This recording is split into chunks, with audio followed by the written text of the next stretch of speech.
Today we are going to be working on Jason's Subaru, and what are we going to be doing? We're going to be cleaning the wheel and trying to restore the headlight. The headlights have clear coat on them, so don't know how well that's going to work, but it worked really good for my 350Z before I got the different headlights on it, and it worked really well for my Dakota, which you can barely see right there. So we're gonna try it on this, but first and foremost, we're gonna clean up these wheels. The one on this side is not the same color. You lick your finger and you just go like this. Oh yeah, that needs something done about it. So today we're gonna be doing that to the Subaru. We don't have much time, so let's get started. There's some like leftover plasti dip because apparently these wheels were plasti dipped like metallic purple before he got the car. So yeah, we're gonna get rid of that. We are going to need this, that is for sure. And if we want to be really thorough, we can use this. This stuff is amazing. Thank you, shout out to Jackson for giving that to me. And in here we have the rest of what we're gonna need. We are gonna be using Blue Magic's Headlight Lens Restore and Headlight Lens Sealer to try and make the Subaru's headlights a little bit less foggy, I guess you could say. Okay, so here's what's awesome, which is this car has really specific lug nuts, and you need like a thin walled socket that has a really specific pattern to take them off. As you can see, none of those regular ones fit in there, but the awesome thing is my 350Z has the same style of lug nuts, so I actually already have the socket for that, so that's perfect.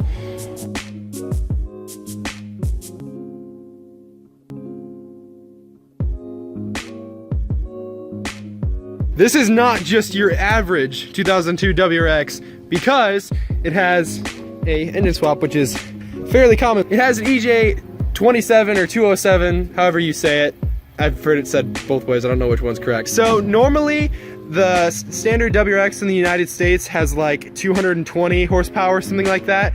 But this has technically 276, but you know, that might not be the real number because of the whole gentleman's agreement thing. So somewhere in the 270, 280 horsepower range, which sounds very familiar. Start by getting this excess plasti dip out of here, which is everywhere. A lot of people do not know, but when it comes to crappy plasti dip, a really good way to get it off and get pretty much anything off ever is brake cleaner. And you literally just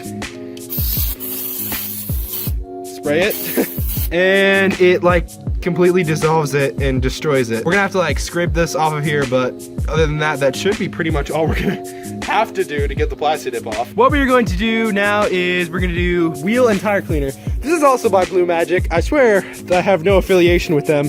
They just make really good products. So you can wet it beforehand. You don't have to, but you can, basically what you do is you just leave it on the wheel for 30 seconds and then spray it off afterward. Super easy, and it works amazingly. I love this stuff. I've also used Armor All, and that's decent too, but I just like this more. So we're gonna head and use this.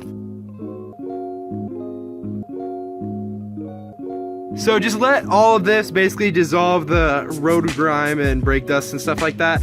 And after that, you should just be able to spray it off and your wheels should be drastically cleaner. Well, since I spent a minute talking about it, now we can just spray it off, and that will wipe off easier once you spray it off, any residue it leaves. But all in all, it works pretty well. Look at that. Perfect brand placement right there. So now you just kind of do what you would exactly expect and wipe all the moisture off with the microfiber, and the wheels should look quite a lot better. I don't think we have a lot of time to do all the plasti dip stuff. Bare minimum, we're gonna make these look as good as we can in the time that we have.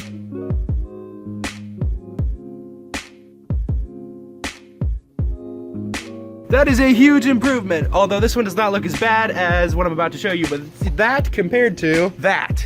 So, this is definitely gonna look a lot better in the long run. Number 3, which is gonna be kind of hard to tell because it's already wet, so it already looks good, but we're going to put the tire cleaner and tire shine on it. It's not too glossy. I think I have it still on my 350Z pretty good. Pretty decent, not too shiny, but definitely noticeable. So, the third thing is actually really simple. It's literally one step.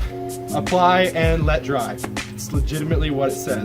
This stuff's really good. You literally just simply spray it on, and if you get a little bit like on the wheels or something, it's not a big deal. It just gets rid of grime. It won't affect the paint or anything. So there you go. That was really easy. Oh man, look at that. Okay, so because I didn't plan ahead more than about 10 seconds, we're going to put a jack stand under this side and jack up the other side so we can do the really bad wheel for you while we're waiting for the tire foam / shine to finish drying over here. That is a nice looking JDM engine you got there, Jason. I'm gonna be useful. And by that I mean I'm gonna push the brake. Yeah! Boost. Oh, your steering wheel blocked my friggin' shot. Probably only gonna do 2 wheels on camera because it's wasting a lot of time, and me saying this is wasting a lot of time, so let's get started with the really bad wheel. That is not a factory option. Those are like framing, not framing, but like roofing staples. Time to apply the crap destroyer onto the crap. Awesome, now we wait. I have also used this, which is Armraw's Extreme Wheel and Tire Cleaner, and it does work really well too, but I prefer the Blue Magic a little bit because this kind of foams up and gets more annoying. So that's what we're using, but pretty much any wheel and tire cleaner will do the job. Some of them aren't quite as corrosive as the other ones. Not corrosive, but they don't, I guess, like attack the grime quite as much. But yeah, also you do not need to take your wheels off to do this. We're just doing this because we're trying to clean them really thoroughly. But like earlier today, I was doing this on my 350Z and I didn't take the wheels off because they weren't dirty enough. They really need to be taken off. You guys remember that super disgusting looking black brake dust wheel? Well, this is a huge improvement. Looks like this. This stuff is, well, I mean, it's in the name. It's magic. Seriously, that's really impressive. I'm going to attempt to restore the headlight with headlight lens restore. The only reason I'm not sure if it's gonna work is because you might be able to see this kind of is a little bit foggy because it's got clear coat on it. But this worked actually excellently for my old headlights on my 350Z and the headlights on my Dakota. This stuff's amazing. I actually have a video of me doing it on my Dakota. So if you want to know how to use this stuff, it's only like $5. Great deal. All you need is this, a microfiber, and a hose. So anyone can do it. So check that out. Super easy. Put your stuff on and scrub the crap out of your headlight. Again, I don't know if this is gonna go through the clear coat. It might not. But at bare minimum, this stuff is a little bit gritty, so it kind of buffs it right off. And that does look clear. Those are pretty good. Looks better. All right, so now you literally just wipe down your headlight until it's dry. You can tell it didn't necessarily go through the clear. You can still see the like the sort of orange peeliness, kind of, if you look really closely. But it did make it clear, which is good. That's exactly what we were going for. You can see kind of, the headlights weren't terrible, but you can see a comparison between the one that we just did and that one. Not a bad comparison. Okay, so now we're gonna be using Blue Magic Headlight Lens Sealer.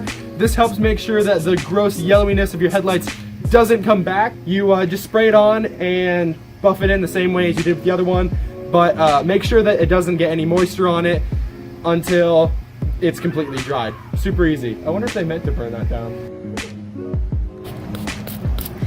Okay, you want to get it like fairly dry, but it doesn't have to be 100% dry. You can just let it, I wouldn't say drip dry, but you know, let the rest of the moisture evaporate. And that's a completed headlight.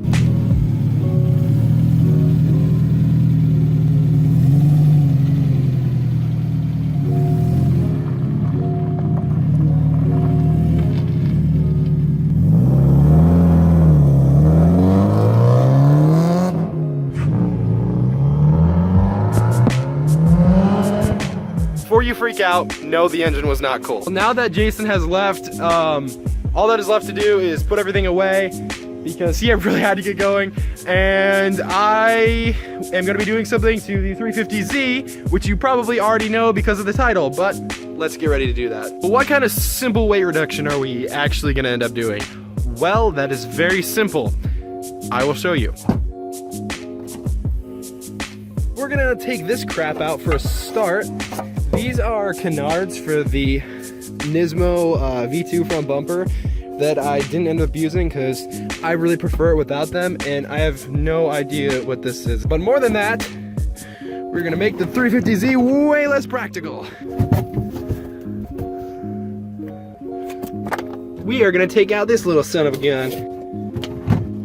Oh boy, that is greasy and disgusting. Oh my gosh. What the heck is this? Oh my goodness, that is so gross. That's at least a pound of insulation. We're just getting rid of all those, Graham. Okay, that is everything out of there. I'm gonna leave these little foam things because A, they don't weigh very much, and B, they're gonna be annoying to get out, and they actually insulate, so I don't wanna make it 100% miserable in here, so that is all we're gonna do for now. Job done. So I know today's video was kind of a jumbled up mess, but I wanted to say, if you did enjoy this video, please make sure to hit the like button, rate, comment, share, and subscribe if you have not already for more car content and more videos of my personal car, my Nissan 350Z, as well as whatever other car I can get my hands on, for instance, Jason's car. Thank you guys so much for watching, and I will see you guys later.